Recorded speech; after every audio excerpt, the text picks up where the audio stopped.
Your Coca-Cola bottler presents Claudia.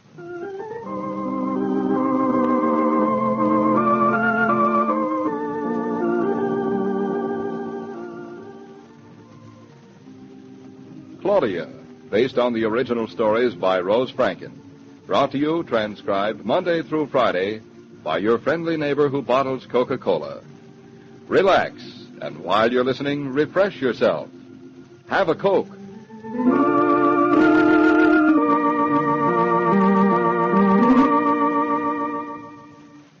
And now, Claudia.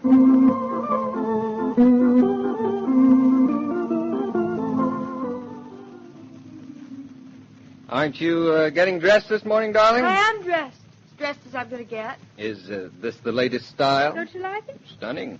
Your good brown sweater over your pink pajamas. Direct from Paris. But it's for a very good reason. Must be. Mama's coming over. We're going to put shelf paper in all the closets and on all the shelves. The things you girls think up to amuse yourselves. We didn't think this up. Everybody does it. You can't have shelves without shelf paper. Pass me the coffee, darling. Why not? No reason why not. Here it is. I don't mean why not the coffee. I mean why not the shelves without the shelf paper. Just isn't done. The shelves would get all dirty. Doesn't the paper? You can change the paper, silly, but you can't change the shelves. Oh, very clever. It's the sort of thing a mother hands down to her daughter. That's Mama now. Tell her to come right over. I'll lend her a pair of my pajamas. You've got no respect for my mother. Hello, Mama. Oh, Julia. Good morning. So early I thought it'd be Mama. When'd you get back? Today? Well, Julia, I'm awfully busy with shelf paper today. I suppose I could do it tomorrow, but I'd planned to... Oh, no, Julia, I don't want to borrow one of your maids. Really, it's one of the things I sort of like to do myself. You mean you like Mama to do it myself? What was that, Julia?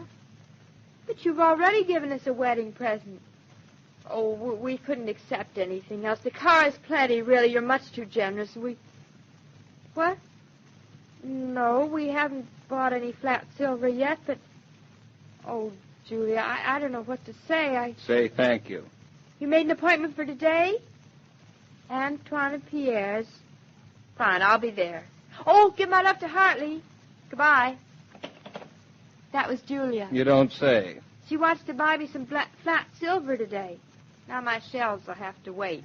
You don't seem to be very happy about the flat silver. I am. It's wonderful of Julia. We need it, don't we?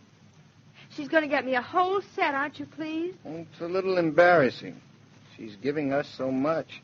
She's already given us the car. I told her that, and she said, that little old second-hand car? She seemed really glad to get rid of it, you know. I know. But even so, it makes me feel like a poor relative. Me too.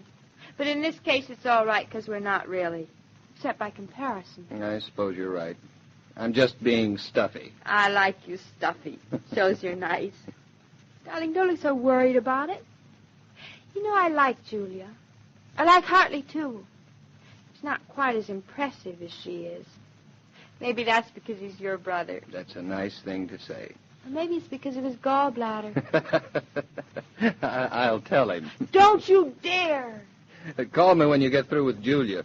Or better still, drop in at the office since you'll be downtown, and I'll buy you your lunch. Oh, that'll be wonderful. Then I'll come right home, or I'll never get to paper the shelves.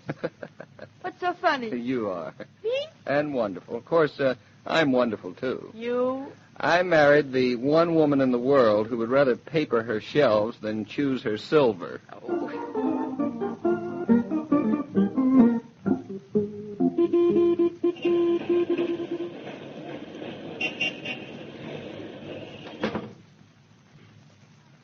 Is Mrs. Hartley Naughton here? Oh, yes. Mrs. Hartley Naughton is in booth 3. If it's about the samples for her draperies, you may go right in. No, I'm not about the samples. I mean, I'm Mrs. David Naughton, her sister-in-law. Oh, yes, Mrs. Naughton. She's expecting you, too. Booth 3. Can you find your way? Oh, certainly. Thank you. It's on the right. Oh, excuse me. Booth 3.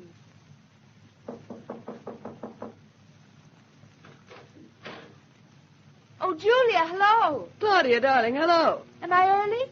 I'll be out from under in a minute. What's the matter? matter? You look like you've seen something terrible. I walked into the next booth by mistake, and I saw two eyes staring out of a sheet with a lot of ground or something around them. Did I imagine it, Julia? No, my lamb, that's a mud pack. What on earth for? For wrinkles. You don't have to worry about them yet. Oh, but it looks so messy. It washes off. Is it expensive? $15. 50? Just for mud?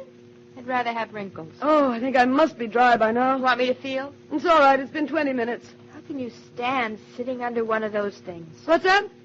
I can't hear you. I said I couldn't stand sitting under one of those things. Oh, if you want to make an appointment, just ask Gertrude. She'll take good care of you. I don't want to make an appointment. This is the best place in town. Never go anywhere else. I don't go anywhere else. I mean, I like to do my whenever I have my hair set, I come out looking like somebody else. Well, dry or not, I'm coming out.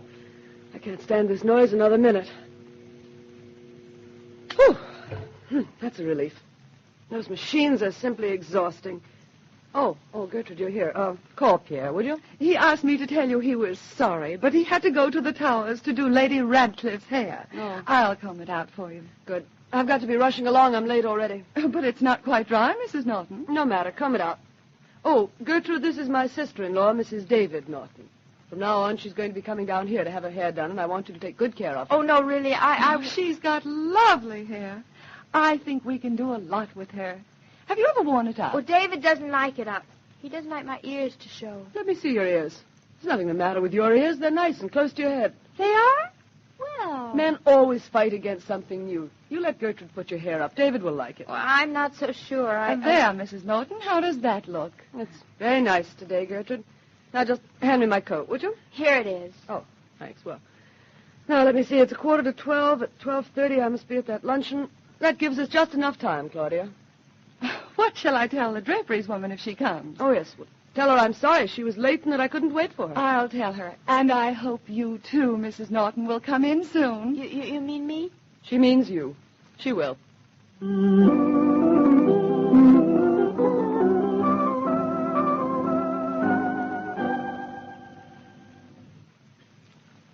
So quiet here. Wonder where they get their carpeting. There's the silver counter over there. Monsieur Aubert has the patterns ready for me. Ah, Madame Naughton, I was expecting you. This is Mrs. David Naughton, Monsieur Aubert. I spoke to you about the patterns for her silver. Good afternoon, Mr. Aubert. Enchanté, delighted, Madame Naughton. Step right over here, if you please.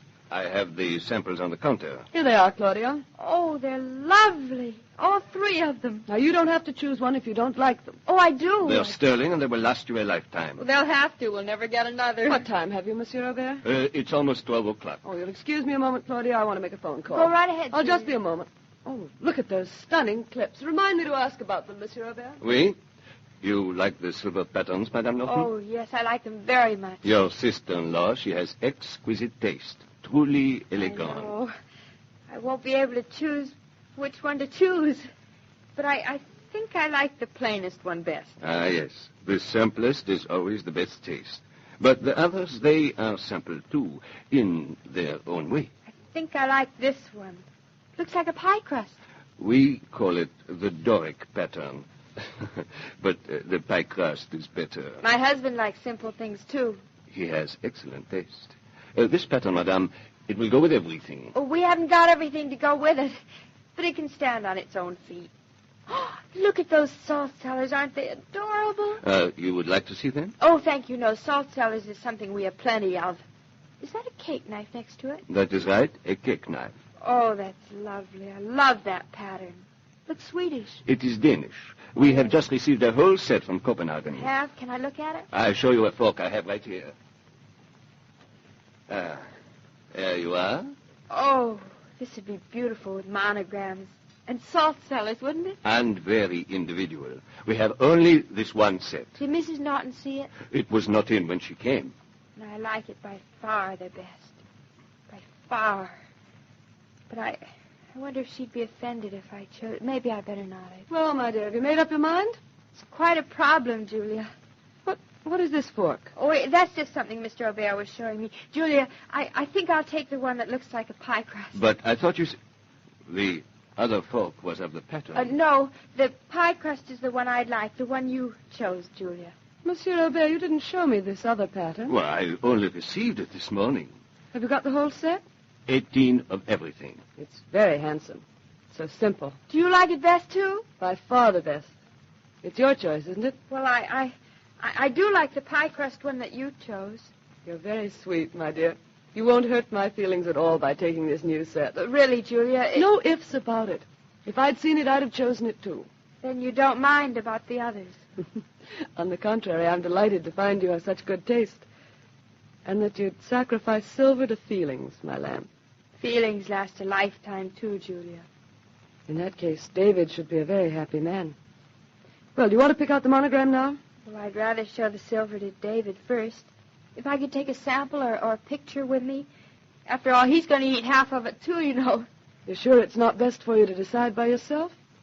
Husbands don't like to be bothered with this sort of thing, generally. David does. So do most husbands, I think. As long as their wives want to bother them.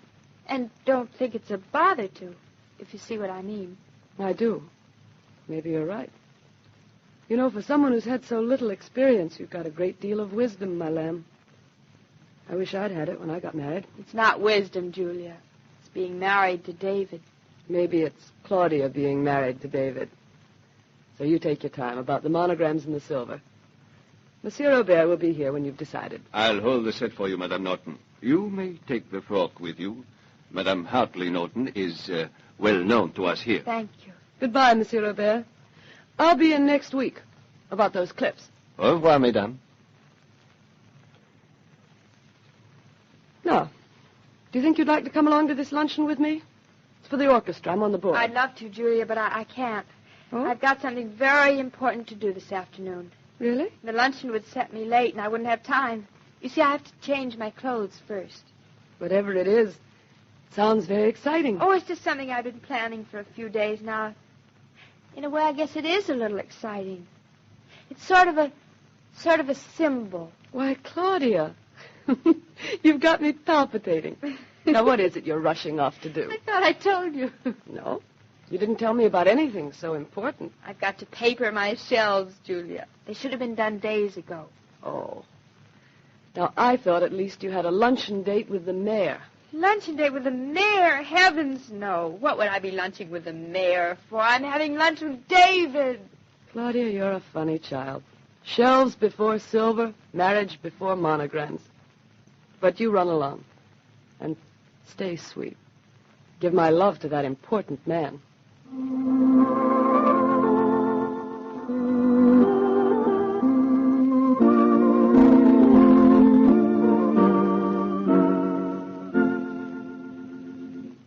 This broadcast of Claudia was supervised and directed by William Brown Meloney.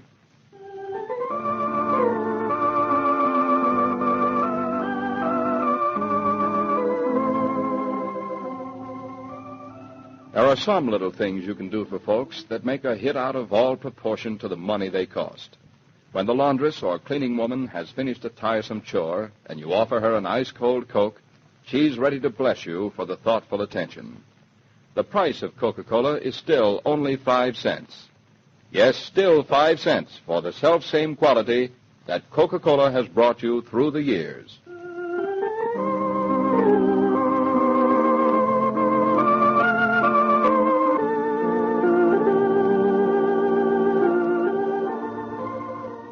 Every day, Monday through Friday, Claudia comes to you transcribed with the best wishes of your friendly neighbor who bottles Coca-Cola. So listen again tomorrow at the same time. And now this is Joe King saying au revoir, and remember, whoever you are, whatever you do, wherever you may be, when you think of refreshment, think of Coca-Cola. For ice-cold Coca-Cola makes any pause the pause that refreshes.